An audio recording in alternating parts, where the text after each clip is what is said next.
T6 channel पे एक बार फिर से आपका स्वागत है। कल हम वीडियो नहीं बनाए थे, इसके पीछे कुछ वजह मेरा पर्सनल था। आज कुछ महत्वपूर्ण प्रश्न लेके आए हैं, जो 10 प्रश्न हैं भौतिकी का। देखिएगा तो कहीं ना कहीं कोई भी एग्ज़ाम में आ सकता है।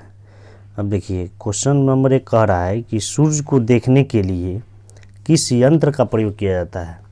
तो पहला ऑप्शन है स्टेबोस्कोप, सेकेंड में है हेलियोस्कोप, थर्ड में है टेलीस्कोप और फोर्थ ऑप्शन का रहा है सन मीटर। तो इसका आंसर हो जाएगा हेलियोस्कोप। हेलियोस्कोप से ही सूर्य को देखने के लिए यंत्र का प्रयोग किया जाता है। और स्टेबोस्कोप के बारे में बताते हैं, तो यह घूर्णन करते हुई वस्तु को मापने के लिए स्टेबोस्कोप। और फिर ऑप्शन है टेलीस्कोप। तो टेलीस्कोप गैलीलियो ने दिए थे। टेलीस्कोप किसने दिया था?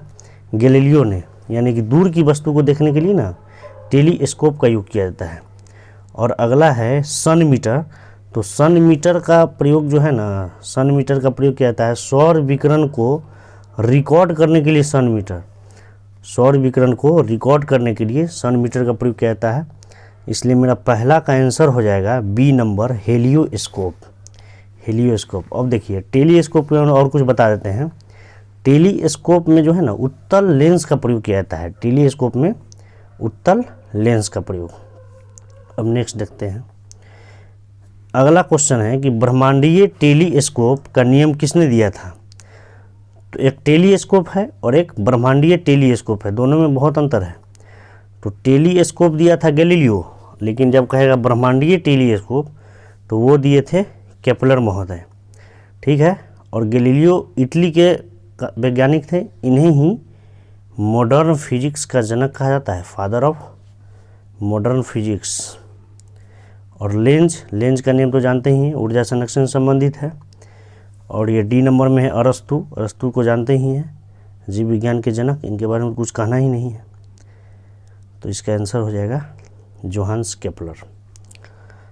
नेक्स्ट कह रहा है कि एक मजदूर भूमि से 15 केजी का सामान ढोता है और उसे भूमि से 1 मीटर ऊपर अपने सिर पर रखता है।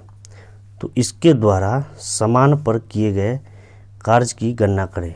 यानी कि क्वेश्चन में बहुत बड़ा अंतर है। अगर कह रहा है कि मनुष्य द्वारा किया गया कार्य, तो सीधे कहेंगे 0, क्योंकि जब दोनों के बीच कितना बनता है 90 डिग्री का। W बराबर एफ कॉस थीटा, यानी थीटा का वैल्यू जब 90 होगा तो कार्य मेरा 0 हो जाएगा। कब? जब मनुष्य के द्वारा कहेगा तब। लेकिन यहाँ क्वेश्चन कह रहा है कि समान पर किए गए कार्य।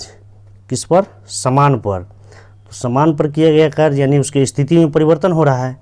यानी P ई बराबर क्या होता है mgh। m का वैल्यू कितना है 15 kg। g का वैल्यू जानते ही हैं, acceleration due to gravity 10 metre per second square. और हाइट क्या है 1 मीटर, यानी कि 150 जूल। इसलिए मेरा इसका आंसर क्या हो जाएगा 150 जूल। ठीक। नेक्स्ट देखिए, क्वेश्चन है कि सार्वत्रिक गुरुत्वाकर्षण नियतांक जी का मान की खोज किसने किया था। इसमें भी बहुत बड़ा अंतर है। कैपिटल जी, जिसे गुरुत्वाकर्षण नियतांक कहते हैं, उसमें बहुत बड़ा अंतर है। अगर जी की खोज कहेगा ना, जी की खोज कहेगा तो उसका आंसर हो जाएगा मेरा न्यूटन। जी की खोज न्यूटन। लेकिन जी का मान की खोज कहेगा, जी के मान की खोज, तो इसका आंसर हो जाएगा हेनरी कैवेंडिश। और जानते ही हैं कैपिटल जी का मान क्या होता है 6.673 इंटू 10⁻⁻11 यहाँ लिख देते हैं न्यूटन मीटर स्क्वायर पर केजी स्क्वायर। ठीक। आगे देखिए, गुरुत्वाकर्षण नियतांक का बीमा क्या होता है, डायमेंशन ऑफ ग्रेविटेशनल कांस्टेंट। तो इसका फॉर्मूला याद रहेगा तभी तो निकाल सकते हैं ना। क्या होता है फॉर्मूला, F बराबर G(m1 m2/r²। तो हमको निकालना है कैपिटल जी का। तो कैपिटल जी का निकालना है तो उसके फार्मूला में चेंज करेंगे, जी कैपिटल जी बराबर हो जाएगा कितना होगा, एफ आर स्क्वायर बटा M1 M2। फोर्स का क्या होता है, ml t-2, और ये रेडियस का क्या होता है, एल स्क्वायर, और दरमान है M1 M2, तो 2 का दरमान है तो M2 कर देंगे, एक M से एक M कट जाएगा तो ऊपर आ जाएगा M-1 L2 और एक L, तो L3 और t-2। ये हो गया गुरुत्वाकर्षण नियतांक का डायमेंशन यानी बीमा, इसलिए मेरा इसका आंसर क्या हो जाएगा, डी नंबर, M-1 LQ और t का मान -2। अब नेक्स्ट देखिए क्वेश्चन कह रहा है कि यदि सूर्य का ताप को दुगना किया जाए तो पृथ्वी पर प्राप्त ऊष्मा विकिरण की दर क्या होगी। तो ये कॉन्सेप्ट है, इसको याद रखना होगा। कॉन्सेप्ट क्या है कि जब भी टेम्परेचर और ऊष्मा विकिरण का जब भी रिलेशन बताएगा ना, तो दोनों के रिलेशन बताने वाले वैज्ञानिक का नाम था स्टीफन्स। स्टीफन्स महोदय ने बताया था कि ऊर्जा विकिरण ताप का चतुर्थ घात के बराबर होता है, यानी कि E बराबर जो होता है ना, T का power E is directly proportional to T का पावर 4। ये स्टीफन्स लॉ है, स्टीफन्स लॉ। ठीक, तो देखिए इसमें क्वेश्चन कैसे बनाएंगे। हमको बोल रहा है कि ताप दुगना हो जाएगा, यानी एनर्जी को जो है वैसा ही रखेंगे, यानी E बराबर ताप को क्या करेंगे 2T का पावर 4 कर देंगे। तो 2 का पावर 4 कितना होता है 16T, यानी कितना हो जाएगा एनर्जी 16 गुना हो जाएगा, इसलिए इसका आंसर क्या होगा 16 गुना, सी नंबर ऑप्शन। याद रखिएगा, ये सब बहुत इंपॉर्टेंट है। अब देखिए रूस ने किस वर्ष अपना प्रथम परमाणु परीक्षण किया था। अभी जानते ही होंगे रूस और यूक्रेन के बीच जो घमासान युद्ध चल रहा है नाटो के संबंधित, तो रूस ने अपना पहला परमाणु परीक्षण जो है ना 1949 में किया था, और ये 1945 में किया था अमेरिका। ठीक, 1998 में किया था कौन, पाकिस्तान। 2006, ये 2006 लिखा हुआ है, जो किया था नॉर्थ कोरिया। नॉर्थ कोरिया की राजधानी जानते हैं आप लोग, प्योंगयांग। ठीक है ना।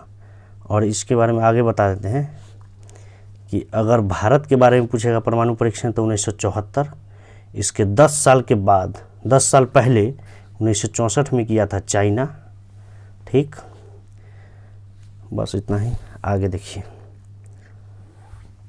क्वेश्चन कह रहा है कि परमाणु बम से सबसे कम प्रभावित होने वाला शरीर का अंग। तो सबसे कम प्रभावित होने वाला शरीर का अंग कौन हो सकता है, सोच के देखिए ऑप्शन में। तो वैसा ही अंग होगा जहां ब्लड प्रभावित नहीं होगा। तो कॉर्निया में क्या होता है, ब्लड वेसल नहीं पाया जाता है, इसलिए परमाणु बम का इफेक्ट सबसे कम बॉडी के किस ऑर्गन पर पाया जाता है, तो कॉर्निया पे। और सबसे ज़्यादा इफेक्ट कहेगा तब स्किन, त्वचा। पूछेगा ये सब, याद रखिएगा। आगे देखिए यदि दो पिंडों का द्रव्यमान को आधा कर दिया जाए तो उनके बीच लगने वाला गुरुत्वाकर्षण बल क्या होगा। तो गुरुत्वाकर्षण बल अभी बताए थे, F बराबर क्या होता है G(m1m2/r²। हमको कह रहा है कि द्रव्यमान आधा कर देंगे, तो दोनों का द्रव्यमान आधा कर देंगे तो 1/4 हो जाएगा, और 4 क्या हो जाएगा नीचे आ जाएगा, तो बल मेरा क्या हो जाएगा 1/4 हो जाएगा। इसलिए गुरुत्वाकर्षण बल क्या होगा, F बराबर 1/4 गुना, F बराबर 1/4 गुना। ठीक, ये हो जाएगा बी नंबर ऑप्शन। आगे देखिए कोई वस्तु 5000 हर्ट्ज पर कंपन कर रही है तो उत्पन्न ध्वनि का आवर्तकाल। तो आवृत्ति, हर्ट्ज आवृत्ति का मात्रक क्या होता है, आवृत्ति का मात्रक होता है हर्ट्ज। तो आवृत्ति बराबर 1/आवर्तकाल। ठीक, यानी कि न्यू बराबर 1/t। ठीक, तो इसमें चेंज कर दीजिए, हमसे क्या पूछ रहा है टी पूछ रहा है, तो टी बराबर हमारी न्यू, तो मान बैठाइए टी बराबर